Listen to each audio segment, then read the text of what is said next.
Bonjour, je m'appelle Gonzague de Blinière, je suis le cofondateur avec Clara Guémard de Raise. Raise qui est un véhicule d'investissement de 2 milliards d'euros qui est dans le partage, la durabilité, l'impact, enfin bref, qui a plein de bienveillance et qui investit essentiellement dans les entreprises non cotées.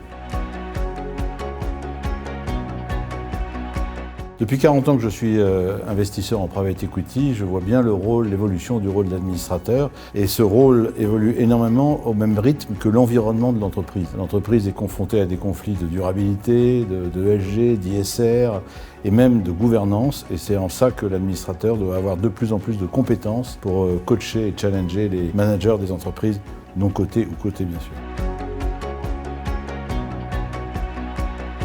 Dans les grands groupes cotés, la gouvernance joue un rôle clé. Et c'est dans les entreprises non cotées que je pense que la gouvernance peut jouer un rôle beaucoup plus important. Pourquoi ? Parce qu'un manager est souvent plongé dans le quotidien, il a besoin d'avoir une vue un petit peu hélicoptère view, comme on dit souvent, c'est-à-dire une vue avec du recul de personnes qui ne sont pas forcément de son métier, et qui peut l'aider sur l'approche de la durabilité, de l'impact, de la gouvernance de son entreprise et surtout le challenger sur des business plans qui ne sont pas que financiers mais qui sont aussi des business plans d'impact et de durabilité.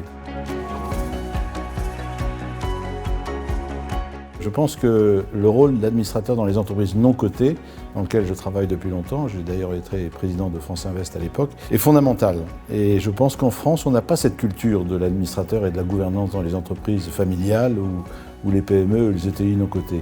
Et si je peux aider à faire rencontrer ces deux mondes, les entreprises cotées avec leur gouvernance propre et les entreprises non cotées qui ont peut-être des gouvernances qui peuvent s'inspirer du côté, ça peut être une bonne chose.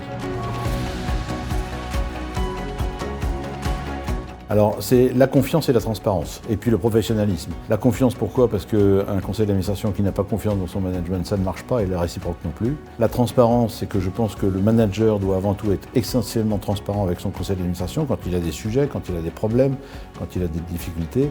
Et puis le professionnalisme, c'est qu'il faut que l'administrateur soit à la page de ce qui se passe dans l'environnement de l'entreprise. Par exemple, ces CSRD, cette évolution de la loi sur la CSRD qui va se faire en Europe, le fameux omnibus, c'est important que les administrateurs soient formés pour qu'ils puissent aider, accompagner et former peut-être même les managers dont ils sont administrateurs. Principal conseil, aller se faire former à l'IFA, ça c'est sûr. Mais deuxième conseil, de bien prendre conscience de la responsabilité qu'il a. Je pense qu'un administrateur, c'est pas quelque chose de chic, c'est quelque chose d'engageant, c'est quelque chose de très engageant, dans lequel on a des responsabilités, et en plus qui peut aider le manager et l'entreprise à créer de la valeur, pas que financière, mais aussi extra-financière. Et c'est beaucoup l'enjeu des administrateurs de demain, c'est d'être impliqués sur le monde de l'extra-financier, qui est un monde nouveau. Et je pense que là, les administrateurs formés à l'IFA seront sans doute beaucoup plus efficaces pour aider leur entreprise.